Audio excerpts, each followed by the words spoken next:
And welcome back मेरे देश के प्यारे भविष्यों। इस chapter cultural heritage of India का लास्ट सेकंड वीडियो लेकर आए हैं हम।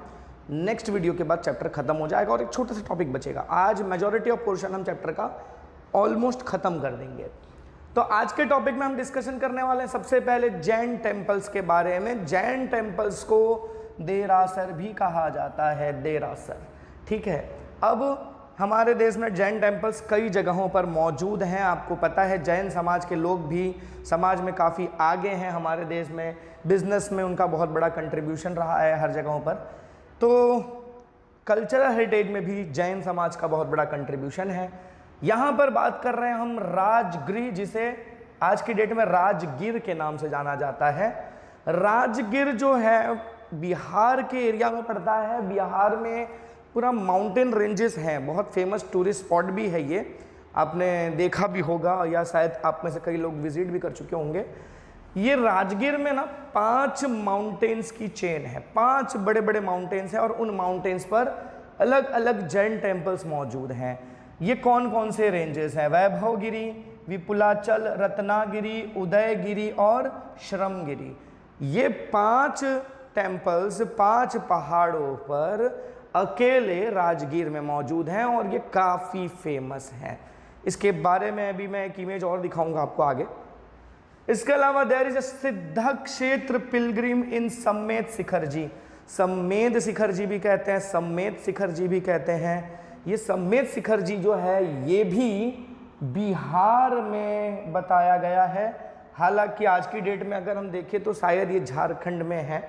ठीक है, इस जगह को मधुवन के नाम से भी जाना जाता है। मधुवन, एक्चुअली ये जो कलर है, मैंने कौन सा कलर चुन लिया है भाई, कलर ले लेते हैं ये। ठीक, तो मधुवन के नाम से भी फेमस है ये जगह। यहाँ ऐसा माना जाता है कि आदिनाथ भगवान अब कौन है? जैन धर्म में 24 तीर्थंकर्स हुए, 24 तीर्थंकर, महागुरु या कहो कि हम उन्हें भगवान की तरह पूजते हैं जैन समाज के लोग। तो उनमें जो सबसे पहले वाले हैं, सबसे पहले तीर्थंकर हैं, वही है आदिनाथ भगवान। ठीक है, तो आदिनाथ जी ने और उनके साथ और 20 तीर्थंकरों ने यहीं पर मोक्ष प्राप्त किया, निर्वाण प्राप्त किया। मोक्ष के लिए जैनिज्म में निर्वाण शब्द का इस्तेमाल किया जाता है। आपको पता है निर्वाण में मतलब क्या होता है कि इंसान जो होता है ना, वो मतलब ऐसा माना जाता है कि हर इंसान जन्म के बाद फिर एक जन्म लेता है, फिर एक जन्म लेता है, ऐसे बहुत सारे जन्म होते हैं उसके। तो जिसको निर्वाण प्राप्त हो जाता है या जिसे मोक्ष प्राप्त हो जाता है, उसको वापस से फिर से जन्म नहीं लेना पड़ता। वो एकदम जो साक्ष मतलब नारायण हैं या कहो कि जो परम भगवान हैं, उनके वहाँ वास हो जाता है उनका। तो ये जन्म मरण के बंधन से मुक्त हो जाते हैं, ऐसी मान्यताएं हैं। हिंदुइज्म में उसे मोक्ष कहा जाता है, जैनिज्म में उसे निर्वाण कहा जाता है। देयर आर टेम्पल्स ऑफ अभिनंदन नाथ जी, पार्श्वनाथ जी, भगवान Mahavir reached and many sages attained salvation. अब ऐसे ही और भी बहुत सारे टेम्पल्स हैं। अभिनंदन नाथ जी के नाम पर टेम्पल है, पार्श्वनाथ जी के नाम पर टेम्पल है, और महावीर, भगवान महावीर के ऊपर उनके भी कई टेम्पल्स बने हुए हैं। तो जैन समाज के कई मंदिर पूरे इंडिया में मौजूद हैं और फेमस हैं। इसके अलावा बताया गया है गुजरात के बारे में कि पालीटाना में, ठीक है, पालीटाना में भी एक फेमस टेम्पल है, जैन टेम्पल, आपको पता ही होगा। फिर शंखेश्वर टेम्पल जो कि कहाँ पर मौजूद है? पंचासरा में। ठीक है, इसके अलावा जैन टेम्पल है दिलवारा। दिलवारा कहाँ पर? माउंट आबू। गुजरात के बहुत सारे लोग माउंट आबू घूमने फिरने बहुत जाते हैं। एक फेमस हिल स्टेशन है, राजस्थान में पड़ता है, एकदम मतलब समझो कि गुजरात राजस्थान के बॉर्डर एरिया पे है। ठीक है, तो यहाँ पर इस माउंटेन के ऊपर, इस फेमस टूरिस्ट स्पॉट पर दिलवारा टेम्पल्स मौजूद हैं। इसके अलावा राजस्थान में रणकपुर टेम्पल भी है, ये भी जैन टेम्पल्स हैं। तो राजस्थान में दिलवारा टेम्पल्स, रणकपुर टेम्पल, ये सब मौजूद हैं। अब ये जो टेम्पल्स हैं बच्चों, जो जैन टेम्पल्स हैं, अगर आपने कभी विजिट किया होगा तो आप नोटिस करोगे इतनी शानदार नक्काशी करके बनाया जाता है, पत्थरों पर तराश के इतने अच्छे अच्छे डिज़ाइंस बनाए जाते हैं, इतनी माइन्यूट कार्विंग, एकदम छोटी छोटी चीज़ें, फाइन स्कल्पचर का मतलब एग्जाम्पल है ये, आप मान लोगे। आप देखोगे तो आपको खुद समझ में आ जाएगा। हालांकि मैंने इमेजेस डाली हैं बट इमेजेस इतनी क्लियर नहीं हो पाएंगी। आप गूगल पर एक बार सर्च करके चेक करना कि काफ़ी शानदार मूर्तियाँ, मतलब शानदार मंदिरों के दीवारों पर स्ट्रक्चर, गुंबद पर स्ट्रक्चर, ये सब बहुत ही ज़बरदस्त होता है। अच्छा, इसके बारे में आगे क्या बताया हुआ है, देलवारा टेम्पल्स जो है, अब थोड़ा देलवारा टेम्पल्स के बारे में डिटेल में बता रहे हैं ये लोग कि देलवारा टेम्पल्स पर 2 टेम्पल्स और हैं, मतलब पूरा कई टेम्पल्स वहाँ पर देलवारा में, तो उनमें से 2 टेम्पल्स के बारे में बताया गया है। एक टेम्पल कौन सा है, नाम है विमल वसही। विमल वसही जो किसने बनाया था, मिनिस्टर विमल शाह जी ने बनाया था। अब ये विमल शाह जी कौन थे, किंग भीमदेव वन जो थे राजा गुजरात के, किंग भीमदेव वन ने ये उनके जो मिनिस्टर थे, उनके मंत्री थे, मतलब राजा के दरबार में विमल शाह जी, उन्होंने बनवाया था विमल वसही। और ऐसे ही एक दूसरे मिनिस्टर थे, क्या नाम था इनका, वस्तुपाल, इन्होंने बनवाया था क्या, लूना वसही। ठीक है, विमल शाह जी ने बनवाया विमल वसही, उनके नाम पर ही मैच कर रहा है, और वस्तुपाल जी ने बनवाया था लूना वसही। ये दोनों ही टेम्पल्स कहाँ मौजूद हैं, दिलवारा में, यानी कि माउंट आबू के पर्वत पर मौजूद है। और ये भी बहुत ही शानदार है, वाइट मार्बल्स में बने हुए हैं। अच्छा, लिखा भी हुआ है these are constructed with white marble. खाली इंडिया में ही नहीं, इंडिया के बाहर दूसरे देशों में भी ये टेम्पल्स फेमस हैं, इतने सुंदर बनाए गए हैं। इसके अलावा क्या बताया जा रहा है, चलो ठीक है, ये तो मतलब जैन समाज का, इंडियन कल्चर का, मतलब कहेंगे इंडियन कल्चरल हेरिटेज में ये बहुत बड़े कंट्रीब्यूशन है। ये जो टेम्पल्स है, जैन टेम्पल्स, काफ़ी सुंदरता ऐड करते हैं भारत के कल्चर में। तो देखिए, ये मैंने ऑलरेडी बनाया हुआ, ये राजगीर का एक जैन टेम्पल है, राजगीर के बारे में जिसकी मैं बात कर रहा था। ठीक है, बिहार में मौजूद है। तो ये टेम्पल काफ़ी सुंदर, आप देख सकते हैं क्या शेप करके बनाया हुआ है। और मैं जो मेन बात कर रहा था वो इसकी, राजगीर कुछ अभी 4-5 साल पहले बहुत ज़्यादा फेमस हो गया इसकी वजह से। ये क्या है, ये है ग्लास ब्रिज, कांच का बना हुआ ब्रिज। जो नॉर्मल ब्रिज जिस पर हम चलते हैं वो सेक्शन कांच का बनाया हुआ है। दुनिया में बहुत फेमस है एक ग्लास का ब्रिज जो चाइना में मौजूद है, लेकिन इंडिया में भी ग्लास ब्रिज है जो कि राजगीर में बना हुआ है, और ये इंडिया का इकलौता ग्लास ब्रिज है। तो इस वजह से भी राजगीर बहुत फेमस है। मैंने पहले ही बताया कि राजगीर बहुत ही फेमस टूरिस्ट स्पॉट है। ठीक है, तो पहले से तो जैन समाज के लोग तो बहुत ज़्यादा विजिट करते ही रहे हैं ऑफ कोर्स, लेकिन साथ ही साथ और भी लोग वहाँ पर विजिट करते हैं। ठीक है, आपको भी कभी मौका मिले तो घुमाना। अब ये देखिए, दिलवारा जैन टेम्पल्स, कितना सुंदर स्ट्रक्चर और कितना भव्य स्ट्रक्चर है। सोचो, ये पत्थरों से बनाए हुए मंदिर हैं, इतने शानदार, और आज से हजारों साल पहले बनाए हुए हैं, और इस तरह से सुंदरता इनकी आज भी बनी हुई है। तो सोचने वाली बात है कि क्या ज़बरदस्त कारीगरी की गई होगी। अब देखो, जैन टेम्पल के बाद से सीधा टॉपिक आ जाता है सन टेम्पल ऑफ मोढेरा। अब गुजरात की शान है ये मोढेरा के टेम्पल्स। सॉरी, एक ही टेम्पल है मोढेरा में, कई टेम्पल्स की बात नहीं कर रहा हूँ, और भी होंगे, बट जो फेमस है सन टेम्पल एक ही है। तो सन टेम्पल बच्चों एक्चुअली इंडिया में कई जगह पर मौजूद हैं, पर सबसे ज़्यादा 2 टेम्पल्स बहुत फेमस हैं। एक सन टेम्पल ऑफ कोणार्क जो कि उड़ीसा में है, उसके बारे में हम 6th चैप्टर में और डिटेल में पढ़ेंगे, और दूसरा है सन टेम्पल ऑफ मोढेरा जो कि गुजरात में मोढेरा में मौजूद है, मेहसाना के पास आता है ये, हालांकि डिस्ट्रिक्ट मेहसाना ही पड़ेगा। ठीक है, ये किसने बनवाया था, सोलंकी किंग भीमदेव वन ने। कब बनवाया था, 1026 AD में। अब देखो, मैंने बताया ना, जो दिलवारा टेम्पल्स पर विमल शाह जी थे वो इन्हीं के मंत्री थे, उन्होंने वहाँ पर जैन टेम्पल बनवाया था, और भीमदेव वन ने मोढेरा के सन टेम्पल्स को बनवाया था। अच्छा, इस मंदिर की क्या खासियत है, इस मंदिर के बारे में बताया गया है कि जो सूर्य देव थे, सूर्य देव की जो मूर्ति थी, हालांकि आज की डेट में वहाँ पर वो मूर्ति मौजूद नहीं है, कहाँ गई पता नहीं।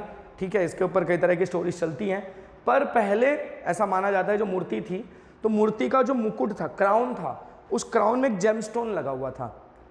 जेमस्टोन समझ सकते हो ना आप, रत्नमणि कह सकते हो, रत्न था एक, ऐसा लगा हुआ था कि जब सूरज की रोशनी उसमें पड़ती थी, ठीक है, तो वो पूरा चमक जाता था, जिसकी वजह से मंदिर का जो गर्भगृह है ना, उस पूरे गर्भगृह में उजाला हो जाता था। और ये कब होता था, हालांकि यहाँ पर तो ऐसे लिखा हुआ है कि जो मंदिर है, मंदिर का जो एंट्रेंस गेट है, जहाँ से आप एंट्री करोगे मंदिर में, वो ईस्ट की तरफ है।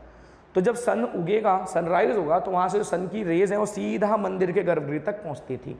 ठीक है, डायरेक्टली ऑन द जेम, जो सूर्यदेव का जो मुकुट है ना, सीधा सन की रेज उस मुकुट में ऊपर जो पत्थर लगा था उस पत्थर में पड़ती थी, और वो पत्थर चारों तरफ उस लाइट को मतलब स्प्रेड कर देता था, स्कैटर कर देता था, जिसकी वजह से पूरे सैंक्टम क्या कहो कि गर्भगृह जो था उस पूरे गर्भगृह में उजाला हो जाता था।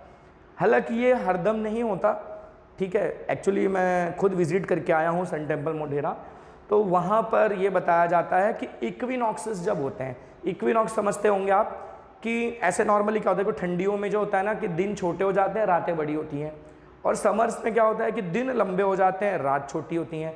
इक्विनॉक्स जब आता है ना, साल में 2 बार इक्विनॉक्स डेज आते हैं, तो वो दोनों दिन पर ना दिन और रात का साइज जो होता है वो ऑलमोस्ट सेम होता है। तो इक्विनॉक्सेस पर ऐसा होता था इस मंदिर में, लेकिन मैंने जैसा बताया आज के डेट में वो मुकुट और सूर्यदेव की मूर्ति वहाँ पर मौजूद नहीं है। सूर्यदेव के 12 अलग अलग इमेजेस बनी हुई हैं मूर्ति में। इसके अलावा और भी बहुत सारी इमेजेस बनी हुई हैं, पत्थरों पर मूर्तियाँ कार्व करके बनाई गई हैं। आप जाएंगे, विजिट करेंगे तो आप देखेंगे। ऐसा कहा जा रहा है ईरानियन स्कूल ऑफ आर्ट के डिज़ाइन में बनाया गया है। ईरानियन आर्टिस्ट का थोड़ा जो मतलब छवि देखने को मिलता है इसमें, ऐसा कहा जा रहा है। अच्छा, इसके अलावा यहाँ पर 108 छोटे छोटे टेम्पल्स हैं। आप ये देख सकते हो, ये जो इमेज है, इस इमेज में मंदिर के सामने एक बड़ा सा कुंड है, इसमें पानी है, ठीक है। अब इस कुंड के ऊपरी इलाके देखो सीढ़ी बनी हुई है, और यहाँ पर छोटे छोटे मंदिर बने हुए हैं। ये एक मंदिर है, ये एक मंदिर है, ये एक मंदिर है, ये ऐसे बहुत सारे ना छोटे छोटे मंदिर बने हुए हैं। तो ऐसे टोटल इस पूरे कुंड के अगल बगल के इलाके में 108 छोटे छोटे टेम्पल्स बने हुए हैं, और उन सभी टेम्पल छोटे छोटे टेम्पल्स में मूर्तियाँ बनी हुई हैं, भगवान की, देवी देवताओं की मूर्तियाँ बनी हुई है। तो मतलब देखा जाए तो पूरा का पूरा एरिया ही मंदिर जैसा हो चुका है। और आज के डेट में तो यहाँ पर शाम को लेज़र शो होता है, और बहुत ही शानदार लेज़र शो होता है।